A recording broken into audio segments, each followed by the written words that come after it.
नमस्कार साथियों, मैं आपका जीके भाई मनीष सर। आप सभी का जीके भाई मनीष सर यूट्यूब चैनल पर हार्दिक स्वागत एंड अभिनंदन। आज हमारे राज्यपाल की जो है 7वीं क्लास रहने वाली है। CEAT graduation plus 12th graduation plus के लिए बेहतरीन क्लास है। जल्दी से जल्दी जुड़ें, ठीक है। आप सभी का एक से फिर बार हार्दिक स्वागत। पिछली क्लास में हमने पढ़ा था राजस्थान के जो राज्यपाल होते हैं उनकी वित्तीय शक्तियों के बारे में पढ़ा था। हमारे यहाँ जो है पाठ 7वां रहने वाला है आज, ठीक है। राज्यपाल के बारे में 2 क्लास और हैं। फिर हम पढ़ेंगे काल अनुसार पहले राज्यपाल कौन थे, कौन से राज्यपाल कितनी बार बने, इसके बारे में चर्चा करेंगे। पिछली क्लास में हमने चर्चा की थी वित्तीय शक्ति न्यायिक शक्तियों के बारे में। आर्टिकल नंबर 200 में जब कोई विधेयक राज्यपाल के पास आता है तो उस राज्यपाल के पास जो 3 कार्य होते हैं, अनुमति देना, अनुमति रोकना या राष्ट्रपति हेतु आरक्षित रखना। उसके बाद हमने पढ़ा था आर्टिकल नंबर 213, उसमें लिखा गया है राज्यपाल के अध्यादेश जारी करने की शक्ति। जब कोई भी विधानसभा या विधानमंडल का सत्र नहीं चलता है तब ऐसी परिस्थिति होने पर जब कोई कानून लागू किया जाता है उसे अध्यादेश पत्र कहा जाता है। आज हम बात करने वाले हैं राज्यपाल के बारे में कि जो है आर्टिकल 198 जो राज्यपाल के पूर्व सहमति से जो है धन विधेयक को जो है विधानसभा में रखा जाता है, उसके बारे में हम चर्चा करेंगे। उसके बाद हम चर्चा करेंगे कि राज्यपाल के जो कार्य और कौन कौन से कार्य हैं उनके बारे में हम चर्चा करने वाले हैं। राज्यपाल की जो घोषणा क्या है और संदेश स्पेशल भाषण क्या है उसके बारे में हम चर्चा करने वाले हैं, ठीक है। तो जल्दी से जुड़ जाएं GK by Manish sir YouTube channel पर। तो शुरू करते हैं आज की हमारी बेहतरीन क्लास राज्यपाल की। तो सबसे पहले मैं बता देता हूं कि वित्तीय शक्तियों के बारे में बता देता हूं कि राज्यपाल की जो है वित्तीय शक्तियां कौन कौन सी है। राज्यपाल की वित्तीय शक्तियों के बारे में हम चर्चा कर ले। पहले अनुच्छेद 198 में क्या लिखा गया है कि धन विधेयक राज्यपाल की पूर्व सिफारिश पर ही सर्वप्रथम विधानसभा में पूरा स्थापित यानी पेश किया जाता है। पूर्व सिफारिश मतलब धन विधेयक, अगर कोई भी राज्य में विधानसभा में धन विधेयक लाना हो तो राज्यपाल से पूर्व सिफारिश लेनी पड़ती है, उसके बाद वह स्थापित किया जाता है।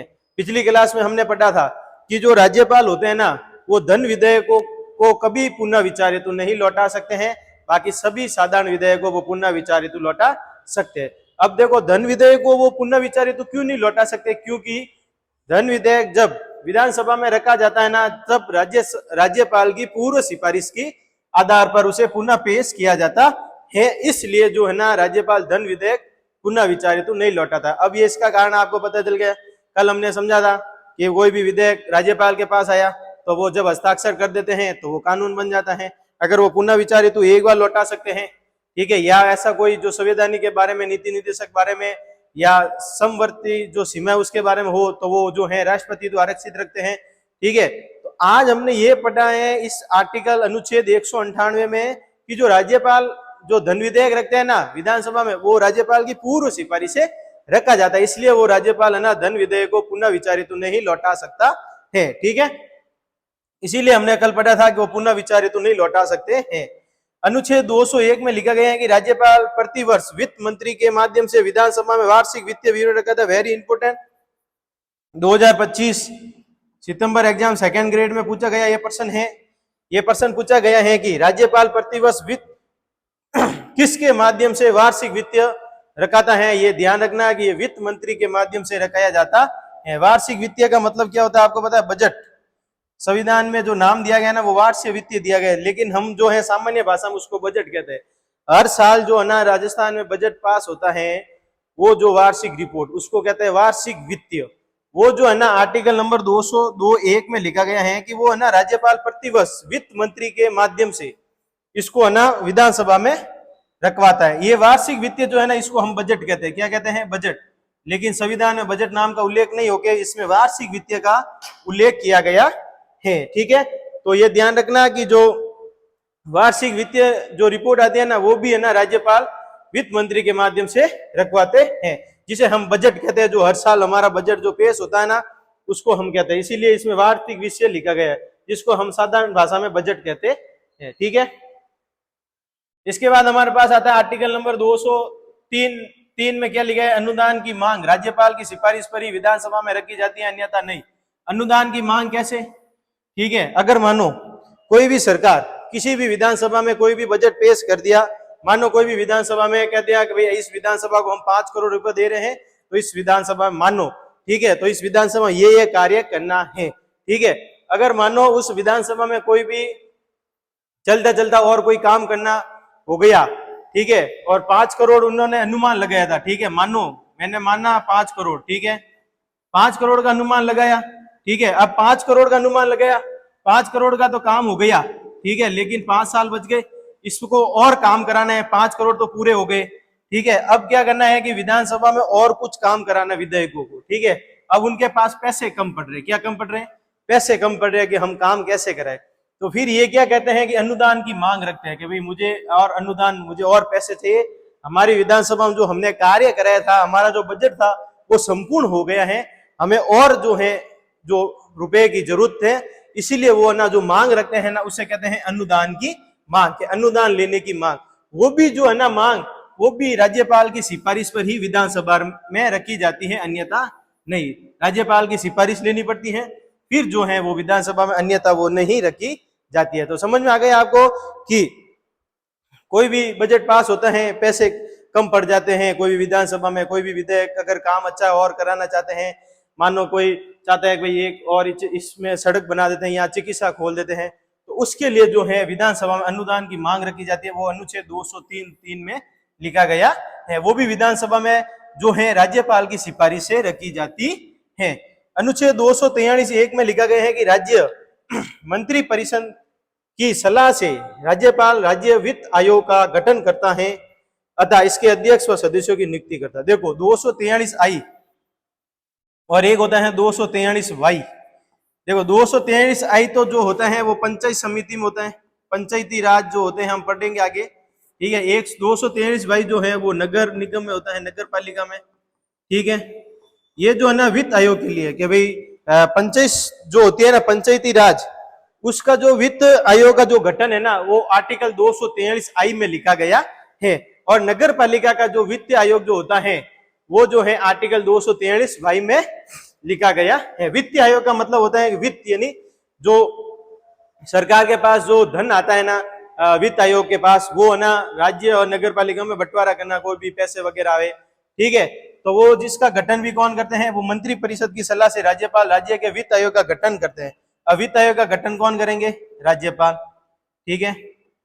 ये तो देखो 243(I), ये तो पंचायती के लिए, 243(Y) नगर पालिका के लिखा गया है। उनके अध्यक्ष व सदस्यों की नियुक्ति कौन करेंगे, हर 5 साल में, देखो हर 5 साल में नया वित्त आयोग का गठन किया जाता है। गठन की तारीख पहले भी घोषणा की जा सकती है, बाद में भी, लेकिन इसका गठन कौन करेगा, राज्यपाल करेगा। किसके सलाह पे, मंत्री परिषद की, जो मंत्री परिषद होती है ना, उसकी सलाह पे जो है इसका गठन करने की जो है सलाह करेगा, कि मंत्री परिषद से सलाह लेंगे कि भाई हम वित्त आयोग की गठन कर रहे हैं, ठीक है, उसमें क्या क्या करना है, उसको जो है राज्यपाल जो है मंत्री परिषद की सलाह लेते हैं। हर 5 साल से वित्त आयोग का गठन होता है, ठीक है। आपको ही पता है अभी पंचायती राज चुनाव की डेट निकल गई है, नगर पालिका वगैरह इनके सब चुनाव साथ होने वाले हैं, ठीक है। और अभी जो है हर 5 साल में वित्त आयोग, जैसे पंचायती राज के चुनाव हर 5 साल में होते हैं, तो हर 5 साल के बाद जो राज्यपाल होते हैं ना, वो वित्त आयोग का क्या करते हैं, गठन।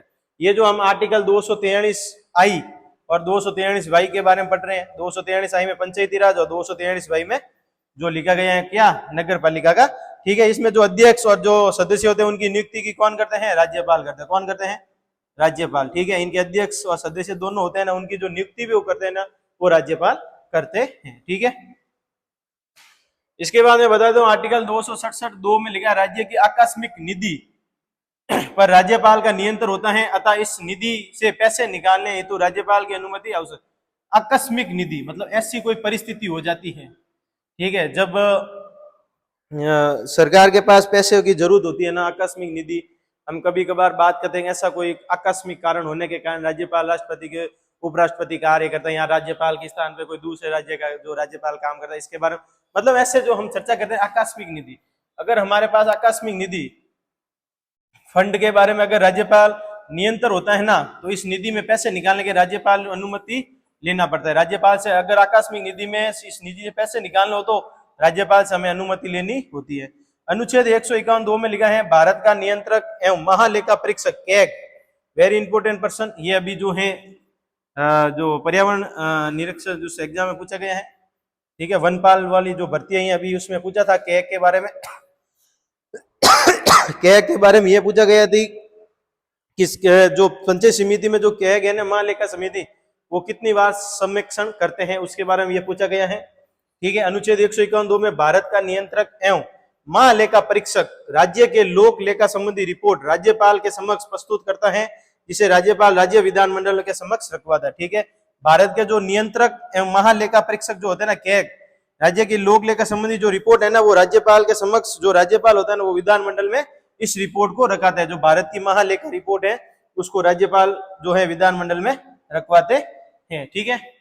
राज्यपाल की स्विवेकीय शक्ति, स्विवेकीय मतलब खुद, स्विवेकीय का मतलब जो स्वयं जो है उसका उपयोग करे, वो स्विवेकीय शक्ति होती है जिसमें वो अपना स्वयं निर्णय ले, ठीक है। मंत्रिपरिषद की सिफारिश नहीं होती है, मंत्रिपरिषद सलाह नहीं, वो अपने खुद के आधार पर जो स्वयं, जैसे मानो कि दो सरकार बन गई, ठीक है, दो सरकार का इलेक्शन हुआ, उसमें सरकार बन गई और उसमें बहुमत प्राप्त नहीं हुए, तो वो अपने स्विवेकीय से निर्णय लेके भाई जो बड़ी पार्टी होगी उसको सरकार बनी जाएगी, उसको कहते हैं स्विवेकीय निर्णय। मतलब अपने खुद ने स्वयं के जो हैं वो निर्णय लेना ही राज्यपाल का कर्तव्य है, ठीक है। राज्यपाल की स्विवेकीय शक्तियों को दो भागों में विभाजित किया जा सकता है, संवैधानिक स्विवेकीय एवं परिस्थिति जन्य। देखो दो, एक तो होती है संवैधानिक स्विवेकीय, एक होती है परिस्थिति स्विवेकीय। दोनों में अंतर क्या है?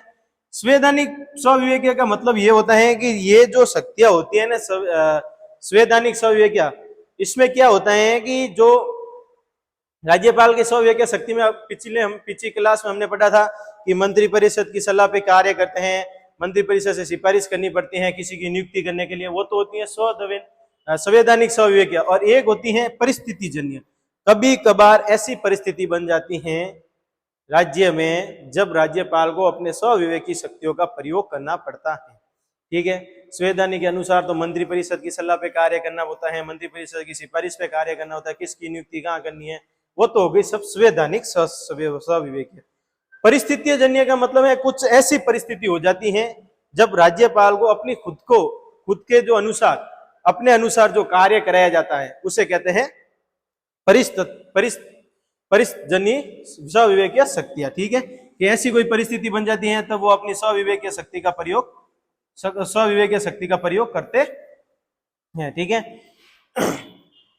राज्यपाल की स्विवेकीय शक्तियों को न्यायालय में चुनौती नहीं दी जा सकती है। ये देखो इसमें लिखा गया, वेरी इंपॉर्टेंट पर्सन है, ये कह रहे हैं कि अगर राज्यपाल कभी भी स्विवेकीय शक्तियों का प्रयोग करता है तो न्यायालय में इसकी चुनौती नहीं दी जाएगी, न्यायालय इसका कोई कुछ नहीं कर सकता है, ठीक है। मैंने अभी बताया था कि अभी कोई भी पार्टी आ जाती है जिसके बहुमत प्राप्त नहीं होते हैं तो राज्यपाल अपनी स्विवेकीय शक्तियों का प्रयोग कर सकता है। किसी भी बड़ी पार्टी है उसको ना आमंत्रित करके वो पार्टी बनाता है, 1 महीने का समय देता है कि आपको ना 1 महीने के अंदर अंदर जो है आपके बहुमत प्राप्त होने चाहिए। तो कभी कभी ऐसी परिस्थिति बन जाती है, अगर मानो संविधान में लिखा गया है कि कोई भी कार्य करने से पहले आपको मंत्रिपरिषद की सलाह या पूर्व सहमति लेनी पड़ती है, लेकिन अगर मानो ऐसी कोई परिस्थिति आ गई तो राज्यपाल को अपने स्विवेकीय से कार्य करना पड़ता है। ये स्विवेकीय शक्तियों का प्रयोग करते हैं तो न्यायालय इसमें चुनौती नहीं दे सकती है। ये विशेष नोट लगा के आपके यहाँ लिखा गया है, ठीक है। अनुच्छेद 163 के प्रमुख प्रावधान, अनुच्छेद 163 जो हमने प्रमुख प्रावधान पिछली क्लास में देखे, 163(1) में लिखा है राज्यपाल को सलाह देने के लिए राज्य मंत्रिपरिषद होगी। देखो ये आ गया, ये संवैधानिक स्विवेकीय शक्ति है कि राज्यपाल को सलाह देने के लिए राज्य में मंत्रिपरिषद होती है, ठीक है, जो राज्यपाल को सलाह देते हैं हर कार्य के लिए। अभिभाषण तैयार करना, राज्यपाल का अभिभाषण क्या है, ठीक है, धन्यवाद प्रस्ताव जो हम आगे पढ़ेंगे, विधानसभा जब हम पढ़ेंगे उसके बारे में हम चर्चा करेंगे, ठीक है। ठीक है, 163 जो आर्टिकल है, राज्यपाल को सलाह देने के लिए राज्य मंत्रिपरिषद होगी। जो एक राज्य मंत्रिपरिषद मैंने जो बताया था, राज्य मंत्रिपरिषद में जो मंत्री होते हैं, कैबिनेट मंत्री, जल मंत्री, शिक्षा मंत्री, विद्युत मंत्री, जल कल्याण मंत्री, बाल विकास मंत्री, ऐसे बहुत अनेक कृषि मंत्री जो होते हैं वो राज्य मंत्रिपरिषद में आते हैं। ये जो राज्य मंत्रिपरिषद जो होती है ना, ये मिलके जो है ना राज्यपाल को सलाह देते हैं कि जो कार्य है वो कैसे किया जाए। उसके लिए जो है रिपोर्ट तैयार करने का कार्य कौन करती हैं? राज्य मंत्री परिषद। अनुच्छेद 163(2) में लिखा गया है, राज्यपाल कुछ मामलों में राज्य मंत्री परिषद की सलाह मानने हेतु बाध्य नहीं है, अतः वह अपने स्वविवेक के निर्णय ले सकते हैं। देखो, राज्यपाल यानी कुछ मामलों के अंदर राज्य मंत्री परिषद की सलाह मानने के लिए बाध्य नहीं। वो कुछ हमने पीछे क्या पढ़ा था कि राज्यपाल है ना परिस्थितियों में अपनी स्वविवेक शक्तियों का प्रयोग करते हैं। तो कुछ मामले ऐसे आ जाते हैं तब राज्यपाल है ना बाध्य नहीं होता है राज्य मंत्री परिषद की सलाह मानने के लिए। वो अपनी खुद की स्वविवेक शक्तियों का प्रयोग करता है कि वो उसको क्या करना है, वो आपके अनुसार कार्य करते हैं वो राज्यपाल। ये लिखा गया आर्टिकल 163(2) में। 163(3) में लिखा है, राज्य मंत्री परिषद ने राज्यपाल को क्या सलाह दी है उसकी जांच न्यायपालिका नहीं कर सकती। पिछली क्लास में अभी हमने क्या पढ़ा था कि अगर राज्यपाल अपनी स्वविवेक शक्तियों का प्रयोग करता है तो न्यायालय उसको चुनौती नहीं दे सकती। लेकिन इसमें क्या लिखा गया कि यदि मंत्री परिषद राज्यपाल को क्या सलाह दी तो इसकी जांच न्यायपालिका नहीं कर सकती। अगर मानो कोई भी मंत्री परिषद है, अभी वर्तमान में राज्यपाल को कोई सलाह दी तो न्यायपालिका हाईकोर्ट जो होता है ना, वो उसके बारे में समीक्षा नहीं कर सकता है कि आपने इनको क्या सलाह दी, क्या कार्य किया। उसमें न्यायपालिका का कोई रोल नहीं होता है। वो सिर्फ जो होता है वो मंत्री परिषद और राज्यपाल का जो है कार्य होता है। उसमें न्यायालय भाग नहीं ले सकता है, ना ही उसको चुनौती दे सकता है, ना ही उसकी जांच कर सकता है। ये हमने जो है 163(2), 3 और हमने पढ़ा था। उसके बाद संवैधानिक स्वविवेक शक्तियां, आर्टिकल नंबर 163(2) में हमने पीछे जस्ट नाउ पढ़ा था कि किसी विधेयक को पुनः विचार हेतु लौटाना, ठीक है, किसी विधेयक को राष्ट्रपति के विचारार्थ आरक्षित रखना, ठीक है, पुनः विचार हेतु लौटाना, आरक्षित रखना राष्ट्रपति हेतु। मैंने उस दिन बताया था कोई भी संवैधानिक के कारण, ठीक है, डीपीएसपी के कारण, ठीक है, कोई सीमावर्ती सीमा का कोई कानून हो, ऐसा कोई कानून हो, अनेक इत्यादि जो कानून होते हैं ना, उसके कारण जो है जो राष्ट्रपति हेतु आरक्षित रखते हैं। मुख्यमंत्री से राज्य के मामलों में के संबंध में सूचना मांगना, ठीक है, मुख्यमंत्री से राज्य के संबंधी जो भी प्रशासनिक संबंधी, वित्तीय संबंधी जो भी कार्य होते हैं ना, जो मुख्यमंत्री से सूचना मांगना भी है। और पीछे हमने क्लास में पढ़ा था कि मुख्यमंत्री का जो है ना कर्तव्य भी होता है कि वो है ना राज्यपाल को सूचना दे। ये दोनों हमने जो है पिछली क्लास में पढ़ा था। क्या पढ़ा था कि जो सीएम जो होते हैं ना, सीएम कर्तव्य होता है, ठीक है, होता है, और लेकिन वो सूचना मांग भी सकते हैं और सीएम का कर्तव्य भी होता है। राज्य में राष्ट्रपति शासन लगाना है, सिफारिश करना। अगर राष्ट्रपति शासन लगाना है तो वो हमने पढ़ा था पिछली क्लास में कि राष्ट्रपति शासन लगाने के लिए जो सिफारिश करना वो भी राज्यपाल का कार्य है। अनुसूची 5 और अनुसूची 6 के क्षेत्रों के संबंध में विशेष प्रावधान और शक्तियां हैं। मैंने अभी उस पिछली क्लास में बताया था, जो 4 राज्य आपको बताए थे, छत्तीसगढ़, उड़ीसा, मध्य प्रदेश, उसके बारे में कि भाई अनुसूची 5 और 6 में जो है क्षेत्रों में संबंध विशेष प्रावधान किए गए हैं। अविश्वास प्रस्ताव पारित होने पर विधानसभा को भंग करना। अगर मानो अविश्वास प्रस्ताव क्या होता है? अविश्वास प्रस्ताव क्या होता है, देखो समझ लो, ठीक है।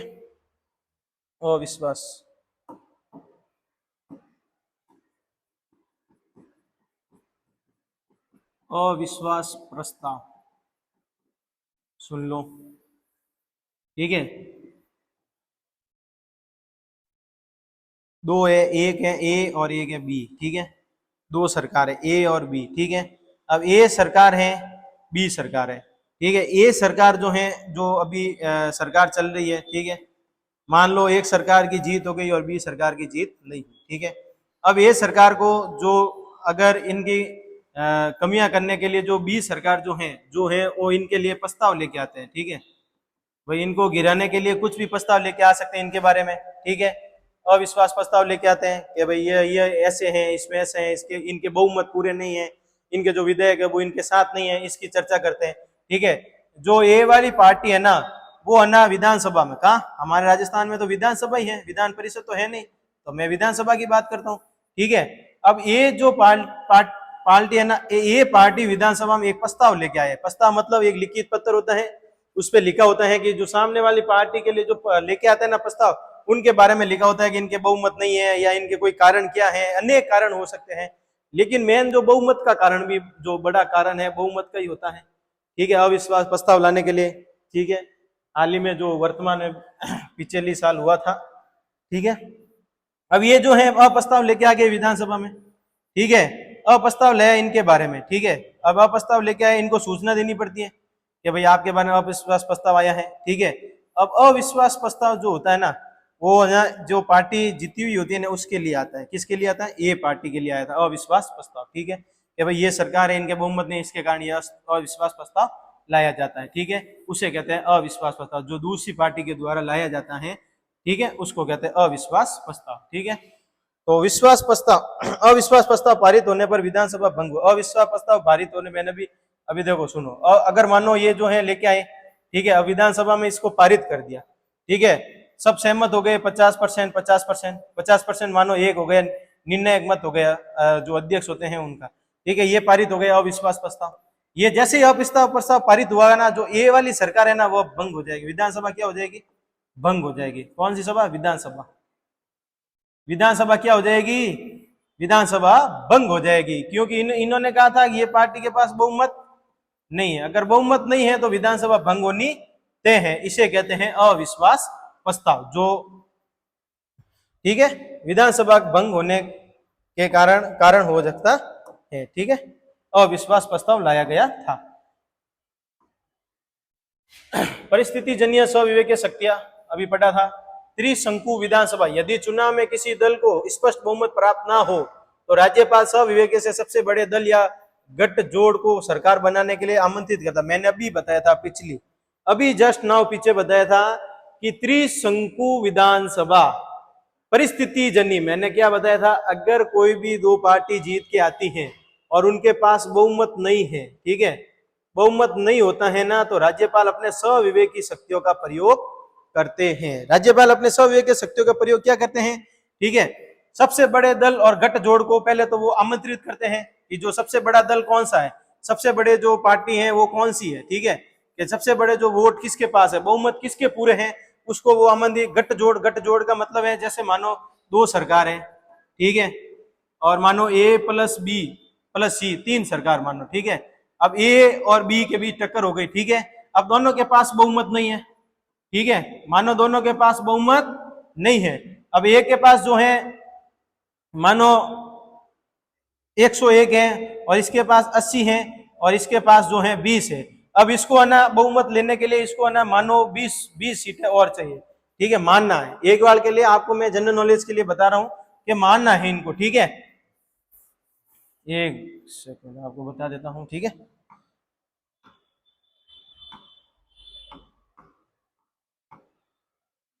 ठीक है, अब मानो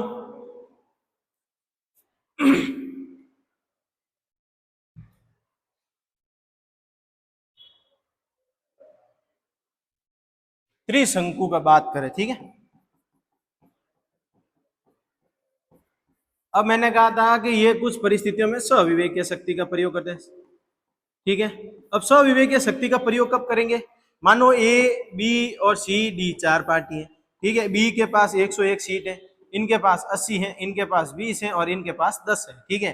अब मानो कि इनको ना बहुमत के लिए आपको इनको सीट चाहिए, आपको 131 मानना एक बार के लिए, ठीक है, 131 चाहिए। अब जो है राज्यपाल के पास क्या ऑप्शन है? जो बड़ा दल है उसको आमंत्रित करेंगे, चलो इसको आमंत्रित कर दिया, ए को ना राज्यपाल ने क्या किया? आमंत्रित, ठीक है, क्या भाई आप आ जाओ, इनके पास किसी के पास बहुमत नहीं है, आपकी जो पार्टी है वो बड़ी है, तो आप इनको आमंत्रित करते हैं तो ये आते हैं। फिर गठजोड़ का मतलब कि दो सरकार, क्या ए वाला बोल रहे हैं कि हमारे पास बहुमत नहीं है, 20 कम पड़ रहे हैं बहुमत, तो ये वाला जो है सी वाले से कांटेक्ट करेगा, ठीक है, तो सी वाले को कांटेक्ट करके दोनों मिट जाएंगे, तो ए प्लस सी दोनों मिलके बन जाएंगे 131, तो ये बन जाएगी गठबंधन।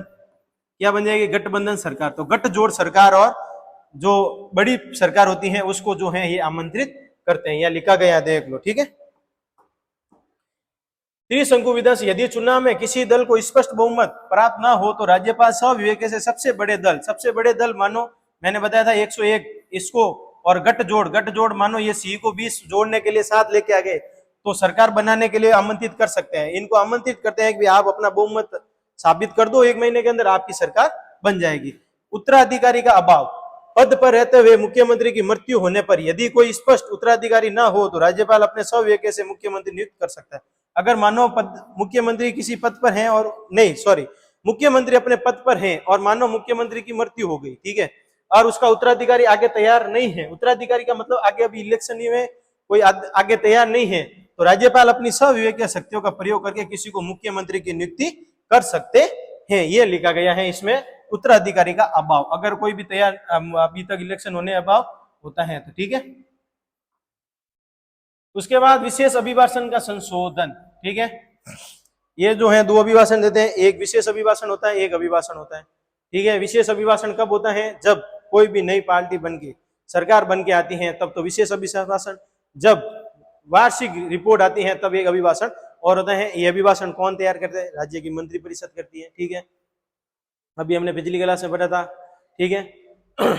राज्यपाल का अभिभाषण सामान्यतः मंत्रिमंडल तैयार करता है, ठीक है, मंत्रिमंडल जो होता है राज्य मंत्रिमंडल वो इनका अभिभाषण तैयार करते हैं। लेकिन यदि इसमें पूर्ववर्ती सरकार की आलोचना, केंद्र राज्य संबंधों में टकराव, ठीक है, कोई भी पूर्ववर्ती पहले वाली सरकार की जो आलोचना या केंद्रवर्ती संबंधों से टकराव या असंवैधानिक बातें शामिल हो तो राज्यपाल उसे पढ़ने में मना कर सकता है। ये बोल रहे हैं कि अगर किसी पार्टी ने राज्यपाल का अभिभाषण तैयार किया, ठीक है, अभी राजस्थान में विधानसभा मानो राज्यपाल को अभिभाषण करना है, ठीक है, और जो अभी वर्तमान की जो सरकार है उन्होंने अभिभाषण तैयार किया, ठीक है, मानो उन्होंने अभिभाषण तैयार किया। अब अभिभाषण तो तैयार किया, लेकिन उस अभिभाषण में अगर पूर्व सरकार की कोई भी आलोचना हो, केंद्र सरकार के संबंध में कोई भी बात हो या संवैधानिक संबंधी कोई बात होना, तो राज्यपाल उस अभिभाषण को पढ़ने में मना कर सकता है कि मैं ये अभिभाषण नहीं पढ़ूंगा। अगर हम किसी की सरकार की आलोचना करेंगे तो राज्यपाल जो है वो सरकारी नहीं होता है, वो किसी पार्टी का नहीं होता है, वो केंद्र सरकार का प्रतिनिधि होता है, ठीक है, वो किसी की आलोचना नहीं कर सकता है। ये संविधान में लिखा गया है कि अगर राज्यपाल किसी भी सरकार की आलोचना करता है या कोई भी सरकार के राज्य के केंद्र राज्यों के संबंधी टकराव होता है, कोई भी ऐसा कोई अभिभाषण में ऐसी कोई बात आ जाए जो केंद्र और राज्य के बीच टकराव होता है या असंवैधानिक बातें शामिल हो तो राज्यपाल उसे पढ़ने से स्पष्ट मना कर सकता है कि यह अभिभाषण में पढ़ नहीं सकता, ठीक है, ये इसमें लिखा गया। FIR की अनुमति, राज्यपाल स्विवेक से किसी मंत्री या मुख्यमंत्री के विरुद्ध प्रथम सूचना रिपोर्ट FIR दर्ज करने की अनुमति दे सकता है। ये लिखा गया है कि राज्यपाल जो होता है ना वो स्विवेक शक्ति से क्या कर सकता है? मंत्री या मुख्यमंत्री के विरुद्ध प्रथम सूचना रिपोर्ट करने की अनुमति दे सकते हैं, FIR दर्ज करने की अनुमति दे सकते हैं मुख्यमंत्री के विरुद्ध प्रथम सूचना रिपोर्ट के लिए, ठीक है। उदाहरण कर्नाटक के मुख्यमंत्री सिद्धारमैया के विरुद्ध वहां के राज्यपाल थावरचंद गहलोत ने FIR दर्ज करने की अनुमति दी थी, ठीक है। वर्तमान में अभी बताया गया है कि कर्नाटक के जो मुख्यमंत्री सिद्धारमैया के विरुद्ध वहां के राज्यपाल थावरचंद ने ये जो है अनुमति दी थी, इसके बारे में हमने चर्चा की थी। तो आज हमने जो पढ़ा क्लास में राज्यपाल के बारे में पढ़ा था कि जो है धन विधेयक जो है उनके जो अनुमति से जो रखा जाता है फिर उसको पुनः विचारित तो नहीं लौटा सकते हैं, फिर उनमें स्विवेकीय शक्तियों का कैसे कैसे प्रयोग करते हैं, कहाँ कहाँ स्विवेकीय शक्तियों का प्रयोग करते हैं, जिस पार्टी में बहुमत होते हैं वह स्विवेकीय शक्ति होती है। अभिभाषण जब तैयार करते हैं तो उस अभिभाषण में कौन कौन से कार्य होने पर वो पढ़ सकते हैं, कौन कौन से कार्य नहीं होने वो मना कर सकते हैं, वो भी हमने पढ़ा था, ठीक है। फिर हमने आर्टिकल 246 आई और वाई के बारे में भी हमने पढ़ा था, ठीक है।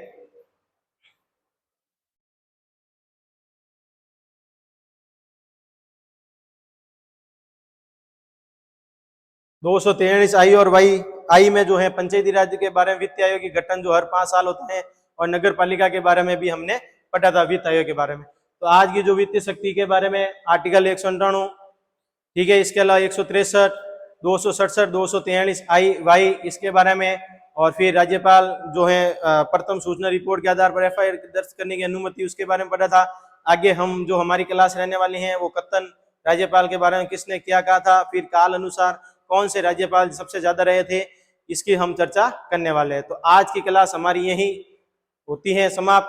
बहुत बहुत धन्यवाद, अभिनंदन आप सभी का जो लास्ट में जुड़े हैं। GK by Manish sir YouTube channel को सब्सक्राइब करें, लाइक करें और शेयर करें, और जल्दी से जल्दी अपने जितने भी रिश्तेदार भाई बहन हैं उनको बताएं कि C8 ग्रेजुएशन प्लस अच्छी क्वालिटी पढ़ने के लिए जल्दी से जल्दी शेयर करें, सब्सक्राइब करें, लाइक करें। धन्यवाद। आज की क्लास बाकी हम लेंगे कल। Thank you.